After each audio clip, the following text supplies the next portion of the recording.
Peace. Peace, peace, peace. How you feeling? I'm good, man. Can you hear me? Everything? Everything is cool? Yeah, I can hear you. Can you hear me? Yeah, you clear. Cool. Word up. Clear. Nice. While Peace, man. How you doing, man? everybody is joining us, can you tell me how you've been staying busy during this COVID times right now? I've been watching mad YouTube videos, documentaries and stuff. Uh, getting I was setting my studio up and stuff, buying cords and adapters and stuff off Amazon and stuff.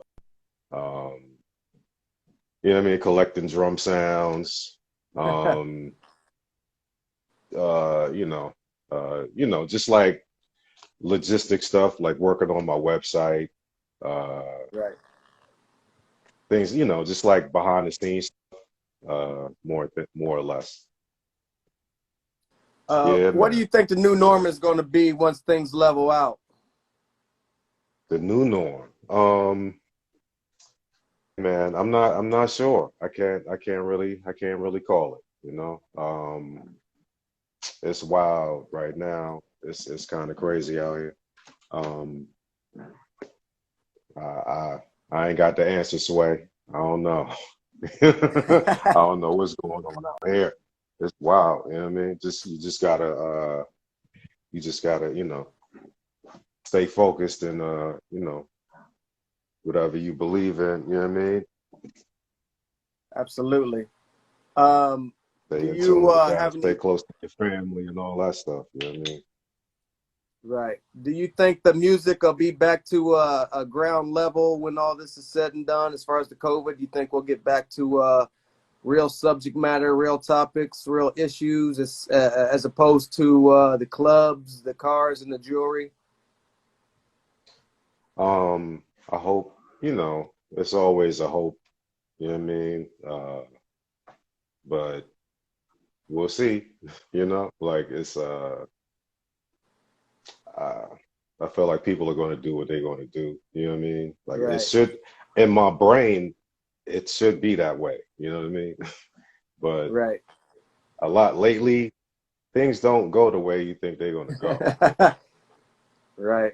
You know, I would hope that would happen. I know as far as my music, like I'm trying to like, I always been, Real. it's not like I'm public enemy enough or like, but I still, I feel like my stuff is black. You know what I mean? Right. It's soul and it's rooted in that super hip hop. And I try to drop little messages. I'm not super, you know, dropping like I'm not quali out here. You know what I mean? Right. But Right. You I drop try to jewels and just throw gems. just try to throw the real life in with the rapidy rap. You know what I mean? For No less or doubt. more. For everybody joining us this evening, this is History Lessons, episode 78. I am with the legendary Kev Brown. Once again, thank you for joining me this evening. Word up, man. Peace. Good to be here. Shout out to you, man. We ain't had to talk, so I've been watching the videos. You be having all the super OGs on there, and I was watching the joints. I watched the Pete Rock joint. That's my favorite. I watched the Pete Rock joint. Appreciate That was that. tight, man. Yeah, man. Appreciate that. Um, we're going to get into a little history about yourself and work our way all the way up to what you're currently working on. Can you tell the viewers where you were born and raised at? Yeah, man. Well, I was born in Washington, D.C. Well, they call it the DMV now, but to be specifically, I was born in D.C.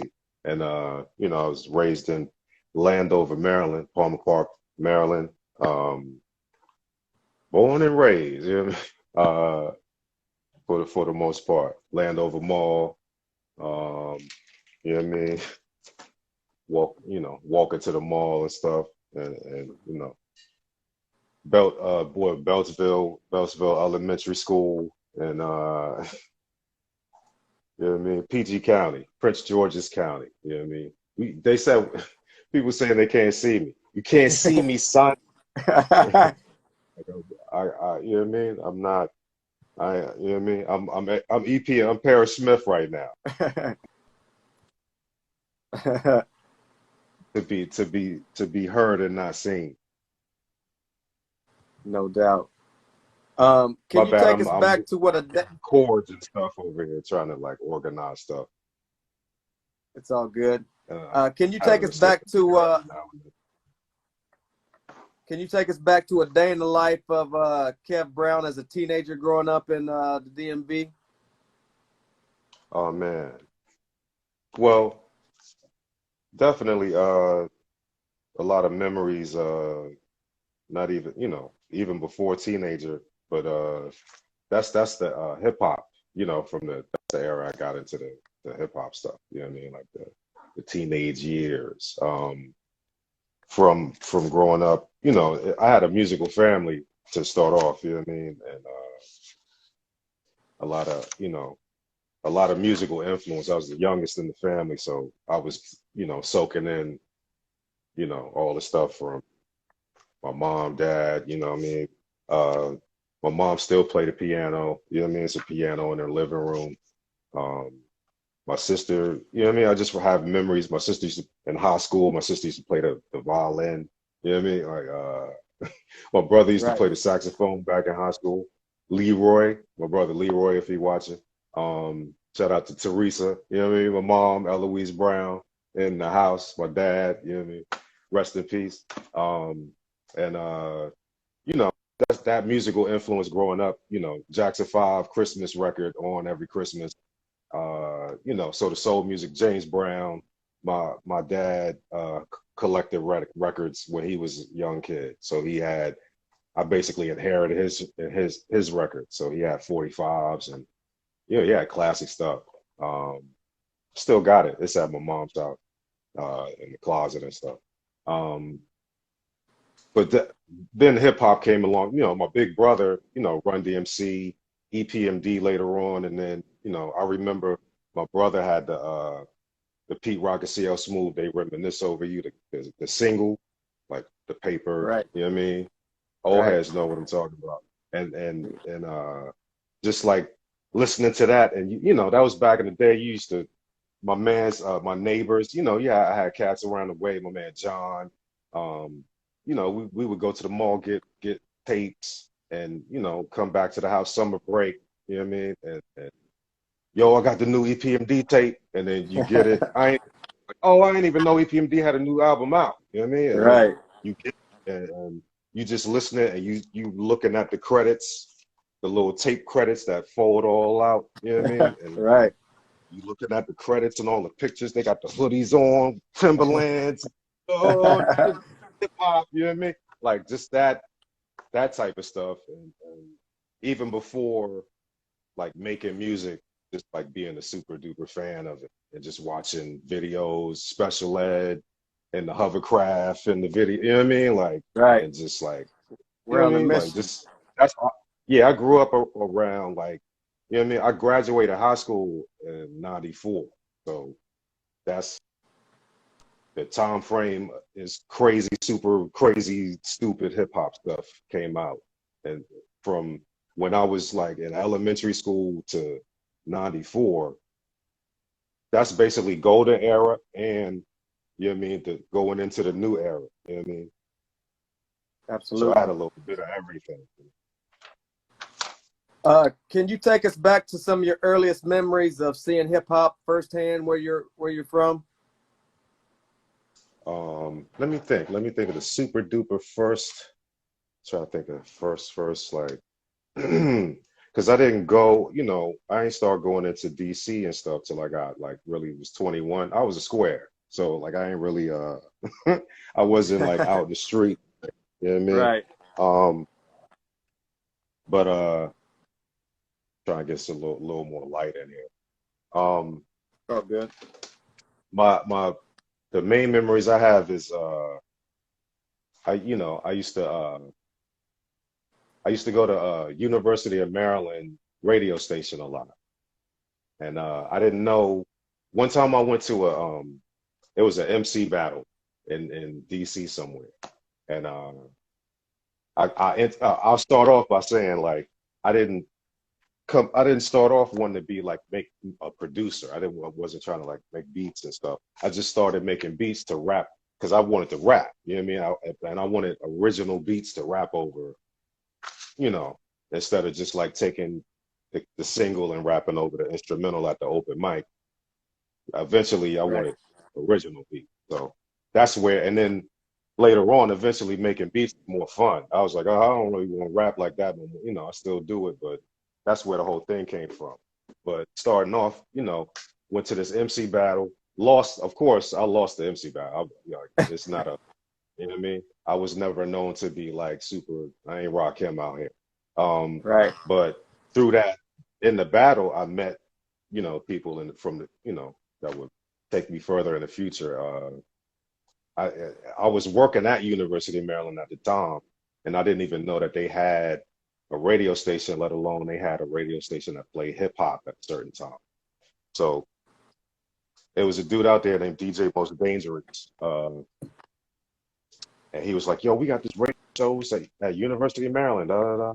And from there, that's a big memory also because I would go up there on a super regular basis, and I met a lot of super duper hip hop cats up there and people that I would know, you know, build relationships with later. Like, actually, I met Grap Love up there the first time. I definitely met, of course, DJ Most Dangerous. I said, shout out DJ Most Dangerous. Um,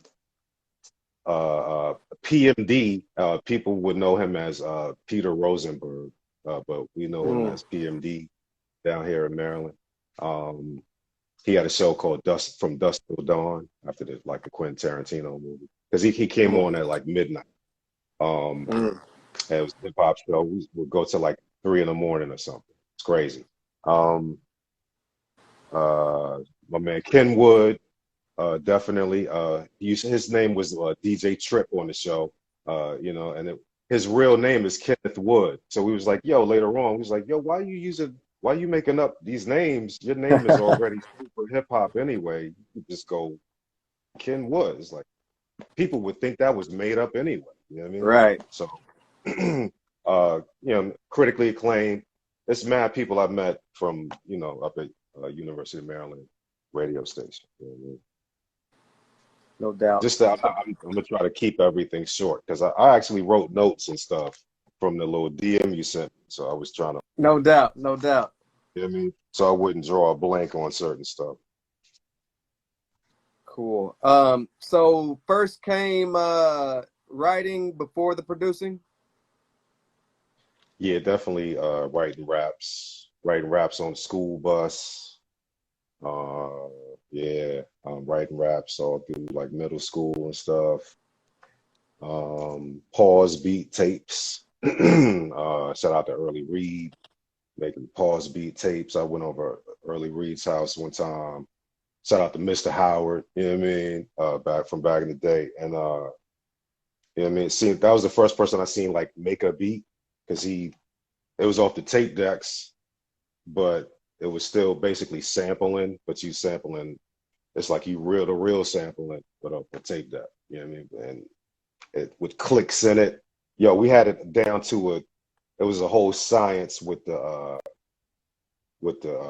pause tapes. You know what I mean? Like it was a way to Right. not get the clicks in it if you punch it at the right, you know what I mean? It was a Right. whole science, even before the samplers and stuff. Um, I went off into a tangent. I'm sorry. No, I no, it's forgot all where I was good. We going. got time. It's all good. Um, can you take us back to your early setup as far as equipment goes? Oh, okay. So it wasn't too far of a tangent. Nah. So yeah, like of course like I was saying the tape decks back in the day. I remember coming home from school before anybody came home from work or whatever. You know what I mean? And I was like, oh, I got the tape deck in the living room, and like I would make beats in the living room off the cassette deck, the double cassette. It got to be a double cassette, or you got to have two cassettes player. You know what I mean? Like one got Right. to be to record and one got to be to play. Um, and you just, you record. You know what I mean? You take a piece, take the parts you want, pause it, run the original tape back, wait till the part come up, unpause it at the part, pause it, run the tape back again. You know what I mean? Until you get like a little 3 minutes. You know what I mean? Right. So that was the early, you know what I mean? Breaking tape decks. I remember I broke my parents' tape deck, and Christmas I bought another one to make up for it. That moving on to the sampler, the Yamaha sampler with the big circle on it. I forgot what they was called. Um, but that's the tape deck thing too, because you would like overdub, like you would sample a drum break, and then you put that on the cassette tape, and then you overdub a piano sample on top of that or something. Or if you had a 4 track, you could get fancy and you know what I mean, do each one. Um, but there was no sequencing or nothing involved with that. There was no programming. It was just like live, how you ever you do it, and it's at like eight Right. seconds. I forgot how many seconds it was, a sampling time. Um, and then from there, it was like, what else? Gee, NPC, I think. But well, no, I had the Ka S20 after that. Later on, I had the Musician's Friend magazine, and I'm looking through the Right. Musician's Friend, and I'm looking through the joint, and my big brother, I was like looking at a particular one, and he was like, "Well, why don't you get this one? This one is a little more, but it got it got more features. You could put it on my credit card, blah, blah, blah, blah." I was like, ding, you know what I mean? I was like, yes, I'll take that, you know what I mean? And he bought it and I paid him back. And it came to his house and I went and got it, you know what I mean? And it Right. was a Ka S20. It looked like a Fisher Price, my first MPC. That's all I can really like say about it. But I was getting busy with that joint because that's all I had at the time. You know what I mean? Like that's all I was out for as Right. far as I was concerned. But it didn't have a real sequence. It had a 4 track sequencer, but it didn't have quantiles. It didn't have like you know what I mean? It didn't have like really a lot of features. It was really made to like MIDI up to another keyboard or machine or whatever. But it was people, it's Right. a community of people that was getting busy with the S20s. You could loop stuff. That was mainly what it was made for. Um, Right. but I was doing whole, doing bass lines. That's where the bass line started coming from because I would take the bass note. Like when you first cut the S20 on, it was like a test note to tell you that it works like boop. So you could take that note and like detune it, you know what I mean? And it would boop, and you would have the super DJ scratch boop boop boop boop boop boop. It would sound like that. It would be, you know what I mean? But it would be that high tone. And I would cop you would it was no 16 levels or nothing like the MPC. So you had to copy each uh note and like tune it to whatever, you know what I mean, joint you Right. wanted to be. And it would take up memory each time you copied it. You know what I mean? Like it wasn't, the highest technology. But if you got it working, you was freaking it. You know what I mean? Exactly. I was doing whole albums on that joint back in the day.